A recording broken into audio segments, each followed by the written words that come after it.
लोग, प्रेम, प्यार, अनुराग, त्याग का चित्र ढूंढते हैं कुछ लोग, और खून के रिश्तों में इन्हें षड्यंत्र दिखाई देता है।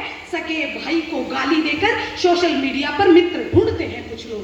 नमस्कार, सदन की गरिमा को प्रणाम करते हुए आज के विषय के पुरजोर पक्ष में अध्यक्ष महोदय, आज इस सभागार में बैठा कोई भी शख्स ऐसा नहीं होगा जिसने पिछले 5 से 10 मिनट में किसी भी सोशल नेटवर्किंग साइट को खोला नहीं होगा। संपूर्ण विश्व की जानकारी को अपने मस्तिष्क में एक टच स्क्रीन के माध्यम से घुसा लेने का दावा करने वाले हम लोग अंदर से कितने खोखले हो चुके हैं, इसका प्रत्यक्ष प्रमाण मैं प्रस्तुत कर सकती हूँ। यदि मैं आप सबसे पूछ बैठूं कि कब आखिरी बार आपने अपने किसी पड़ोसी से बतियाए थे, कब आखिरी बार गली के नुक्कड़ पर बैठे काका से उनकी सेहत पूछी थी, हाँ वही काका जिनसे अठाने की 4 आने वाली संतरे की गोलियां खाकर आपका बचपन गुजरा था, कब आखिरी बार भारत के महान क्रिकेटरों द्वारा मोबाइल की स्क्रीन पर जुआ खेले जाने के प्रोत्साहन को छोड़ वास्तव में किसी खेल के मैदान में खेलने गए थे, तो मैं दावे के साथ कह सकती हूँ कि समर्थन में उठने वाले हाथ आधे से भी कम रह जाएंगे। महोदय, ये है हमारा वर्तमान समाज और उसकी सोशल मीडिया साइट्स पर अनावश्यक निर्भरता। भारतीय परिवार का आधार और ताना बाना हमेशा से ही प्रेम और आपसी सद्भाव से बना है।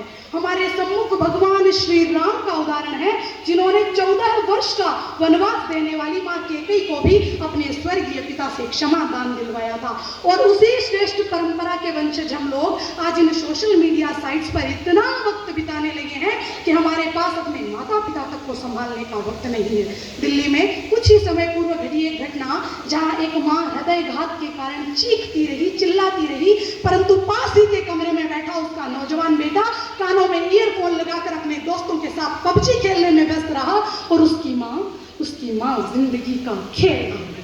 किसी भी राष्ट्र का भविष्य उसके नौनिहालों पर निर्भर करता है। यदि किसी राष्ट्र का राष्ट्र के शिशुओं का लालन पालन स्वस्थ वातावरण में न हो, तो हम उस राष्ट्र के उज्जवल भविष्य की कल्पना भी नहीं कर सकते। महोदय, हम कहानियों में सुनते आए हैं कि माँ यशोदा कान्हा के पीछे दौड़ दौड़ कर घूम कर उन्हें माखन खिलाया करती थी, परंतु अफसोस उस स्नेह भरी थकावट को, उस ममता भरी दौड़ को एक मोबाइल की स्क्रीन ने प्रतिस्थापित कर दिया है। क्योंकि आज की माओं को इन दौड़ भाग के झंझटों से मुक्ति जो चाहिए, ये माएं ध्यान रखें, आपका ये झंझट आपके बच्चों का बचपन और भविष्य निर्धारित करता है, जिसका गला आप अपने स्वार्थ के लिए घोंट रही है। और सबसे अधिक दुख तो महोदय मुझे तब होता है जब ये माता पिता अपने 2-3 साल के बच्चों की तरफ इशारा करते, ये कहते हुए नजर आते हैं कि ये इतना स्मार्ट है ना कि इसे सारे ऐप्स चलाने आते हैं। आज की संस्कृति बाजारवाद की संस्कृति बन चुकी है, जहां होने से ज्यादा दिखाने में विश्वास किया जाता है।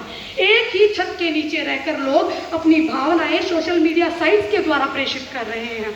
शोक सभाओं में जाकर दुखी व्यक्ति को ढांढस बंधाने की पद्धति का स्थान आज व्हाट्सएप पर एक दुख भरे इमोजी ने ले लिया है। दादा दादी की लोरियों और कहानियों का स्थान डोरेमोन, छोटा भीम और सिंचन जैसे काल्पनिक चरित्रों ने ले लिया है। और उसके बाद भी मेरे विपक्षी वक्ता ये कहते नजर आते हैं कि सोशल मीडिया का हमारे सामाजिक पारिवारिक ढांचे पर कोई भी नकारात्मक प्रभाव नहीं है।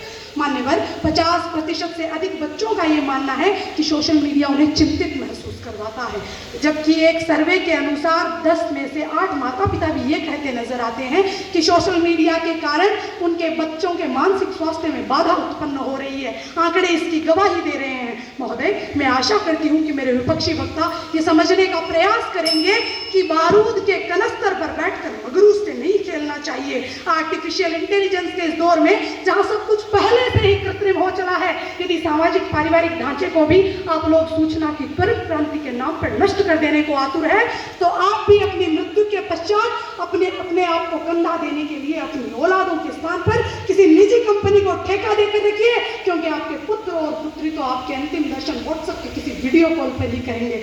और अंत में इन्हीं पंक्तियों के साथ अपनी वाणी को विराम दूंगी, अपने विपक्षी वक्ताओं से दरखास्त करते हुए कि बदल रहा है वो आकार बचाना होगा, बदल रहा है वो आकार बचाना होगा।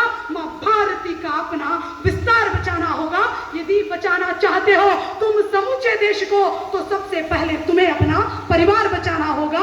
सोशल मीडिया के चंगुल से परिवार बचाना होगा। बोलो भारत माता की जय। धन्यवाद।